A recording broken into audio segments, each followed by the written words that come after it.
네, 시청자 여러분 안녕하십니까. 개장과 함께하는 출발 마케돈 2부 시작합니다. 이제 연휴를 보내고 와서 새롭게 2월을 시작하는 날인데요. 2월 1일도 있었습니다만 어떻게 보면 2월의 첫날 같은 그런 날인데 일단 또 북미 간의 정상회담 일정이 잡혔고요. 글로벌 증시 상황이 올랐기 때문에 오늘도 좀 기대를 해보면서 출발을 하게 됩니다. 자, 그런데 올 들어서 주가가 이제 생각보다 너무 오르니까요. 그동안은 우리가 이제 베어마켓 랠리라는 얘기를 많이 했었거든요. 베어마켓 랠리라는 약세장 속에서 주가가 오르는 그런 국면을 얘기하는 건데 생각보다 이제 주가가 이제 더 오르니까 이런 용어까지 등장을 했네요.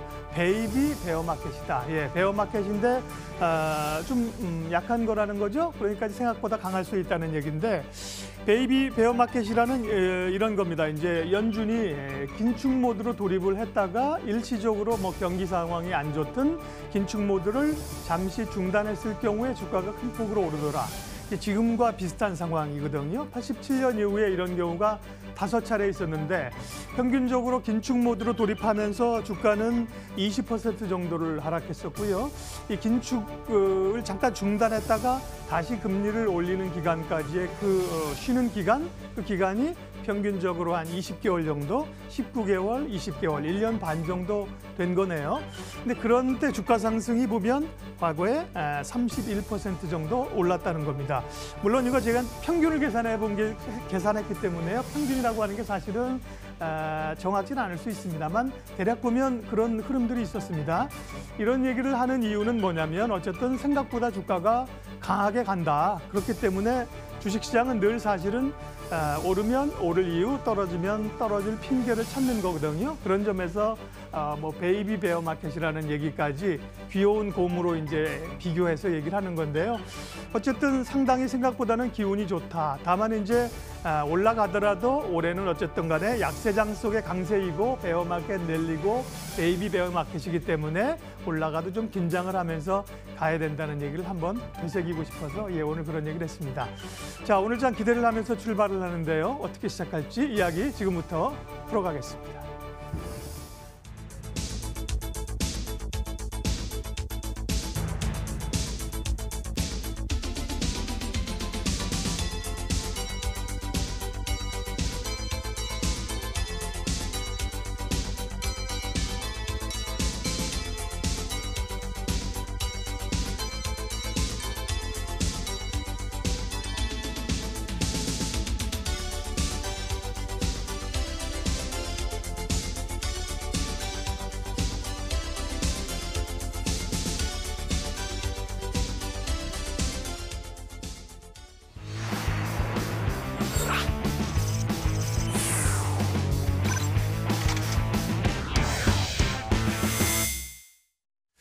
네, 이항영의 뉴욕 앤 서울 이항영 의원님 만나서 또 글로벌 증시 분위기 보고요. 우리 시장에 미칠 영향들 살펴보도록 하겠습니다.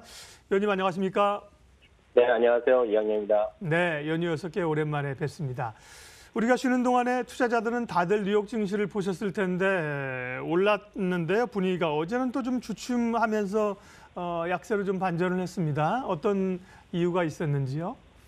네, 맞습니다. 저희가 설날 연휴로 3일을 쉬는 동안 그리고 지난 주말까지 합쳐서요. 미국 시장은 대체로 계속 올랐습니다. 특히 이제 다우지수, 특히 S&P 500은 어저께까지 5일 연속 올랐는데요. 오늘 5일 연속 마감하고 S&P 500은 6일 만에 좀 조금 내렸고요. 다우지수는 4일 만에 오늘 소폭 하향 조정을 보여줬습니다.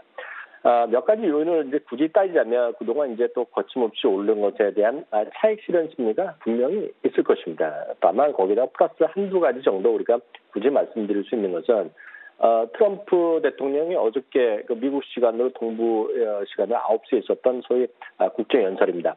물론 대한민국 우리나라 사람들 저의 입장에서 보면 트럼프 대통령이 무슨 말을 했건 간에 가장 핵심적인 키워드는 역시 남북에 이어 그리고 북미 간의 정상회담이 결국 한반도에 미칠 영향 이런 것들이 가장 중요한 뉴스입니다. 아시다시피 이번 달 말에 베트남에서 1박 2일 동안 일단은 정상회담이 열리는 것 자체가 가장 큰 뉴스였지만 물론 미국에서도 가장 큰 뉴스 중에 하나이긴 사실인데 주식시장으로 좀 냉정히 돌아와서 보면 이런 비판들이 많이 있습니다. 뭐냐면 소위 경제 이슈에 관해서는 새로운 어떤 어젠다나 새로운 어떤 긍정적인 모멘텀을 찾을 만한 내용이 없었다라는 것이 일반적인 시각입니다. 그렇기 때문에 월가에서는 어저께의 트럼프 대통령의 연설에 어떤 큰 영향을 받기보다는 뭔가 좀 실망했다라는 기조가 많았다라는 것도 일단 말씀드릴 수 있겠고요. 두 번째는 1분기 실적 시즌이 이제 막 중간을 고비를 넘어섰지만 일단은 대체적으로 큰 기업들, 그러니까 주목을 많은 기업들은 거의 끝났거든요. 그렇기 때문에 실제로 보면 이제는 4분기보다 1분기인데 1분기의 실적이 눈높이가 대한민국도 마찬가지지만 계속 좀 내려가고 있거든요. 결국은 1분기의 실적 전망 자체가 전년 동기 대비 마이너스까지 나온 것이 지난 주말에 집계가 새로 나왔습니다. 이 집계는 톰슨 로이터에서 집계한 것, 그러니까 전 세계에서 내놓으라는 아이디들의 의견을 전부 다 일단 받은 것이 되겠는데요. 실제로 보면 차익 실현 심리가 전체적으로 좀 있었다는 것뿐만 아니라 결국은 2분기에서의 3분기 이후에 대한 부담감이 시장에 대한 어떤 부담감으로 일단 받아들여졌다라고 이해하시면 좋을 것 같고요. 실제로요, 2분기에는 1.6% 증가, 3분기에는 2.7% 증가, 4분기에는 9.9% 증가, 그 2019년에 연간 5.6% 증가로 작년 동기 대비보다 상당히 많이 줄어들 수 있다는 것 자체가 실제로는 좀 부담스럽다라고 좀 이해하시면 되겠습니다. 예, 트럼프 국정연설 얘기를 좀 하겠습니다. 이제 2차 북미 정상회담 일정을 발표를 했고요. 베트남에서 하겠다. 뭐 구체적인 장소는 언급하지 않았습니다만은 다낭이 유력한 걸로 보이는데요. 그 밖에 또 사실은 원래 뭐 국정연설을 뭐 안 할 수도 있다는 이런 얘기까지 있어서 그런 긴장감은 해소됐습니다만은 또 구체적인 무역 협상이라든지 이런 얘기에 대해서는 트럼프로 보면 말을 좀 아낀 것 같기도 하고요. 평가 좀 해주십시오. 네, 맞습니다. 북미 2차 정상회담 일정 발표가 물론 우리 입장에서는 가장 큰 뉴스가 되겠는데요. 실제로 미국과 중국의 무역 협상에 대한 근본적인 해결을 요구했다는 것, 이런 것들은 분명히 큰 뉴스가 될 수 있습니다. 그렇지만 앞서도 말씀드렸다시피요. 전체적으로는 새로운 내용이 없다는 비판이 많이 있었다고 보셔야 되겠고요. 그리고 또 하나는 일단 트럼프 대통령 일반적인 시각이지만 민주당에 대한 강력한 비판이 또 상당히 좀 크게 나타났기 때문에 반응이 약간 썰렁했다고 보셔야 되겠고요. 그의 기본적인 시각인 어떤 국경의 장벽에 대한 설치가 필요성을 다시 한번 강조한 것이 있습니다. 그래서 이것도 일반적인 어떤 주식시장에 대한 판단에 대한 것들이라고 보셔야 되겠고요. 다만 주식시장에 대해서 좀 구체적인 영향 있던 것을 좀 주식시장 월가의 입장에서 본다 그러면 뭐 호재성으로 굳이 따질 것도 있겠고 약재성으로 받아들일 것도 있겠는데요. 첫 번째는 호재성으로 받아들일 것은 미국의 SOC 투자가 그동안 지지부진했기 때문에 상당히 노후화되어 있다는 비판이 많이 있거든요. 그렇기 때문에 적극적으로 이제 미국의 어떤 노후화된 SOC에 대한 재건에 대한 필요성 이것을 강조했기 때문에 당연히 당연히 그쪽에 관련된 것들에 대한 산업재라든가 그리고 건설 기자재 장비 이런 쪽에 대한 긍정적인 시각도 일단 있다라고 보셔야 되겠고요. 또한 반대로 좀 부정적인 것은 약값에 대한 비판적인 시각이 많이 있었어요. 이건 평소의 시각인데요. 약가에 대한 제도에 대한 새로운 개선 이런 것들은 오히려 제약회사들에서는 좀 긍정적으로 좀 반응됐다라고 일단 이해하시면 좋겠습니다. 한편 미중 간의 무역 전쟁에 대해서는 설왕설래한 의견이 분명히 있겠는데요. 실제로 보면은요, 약간 엇갈린 의견들이 계속 나오고 있습니다. 지난 2월 5일 날에요. 유엔의 무역개발위원회에서 발표한 통계를 하나 제가 소개해드리겠는데요. 미중 간의 무역 전쟁으로 실제로 보면 미국과 중국 다 손해받고 결국은 혜택을 보는 것은 전혀 딴 사람들이라는 거죠. 왜냐하면 미국과 중국이 각각 수입을 서로 자제하더라도 딴 그쪽 상대방에서 자제하더라도 물건은 어디선가 들어올 텐데 그래서 그 가장 많이 혜택을 본 나라는 EU라는 겁니다. 그래서 EU가 전체적으로 700억 달러나 무역이 증가했고요.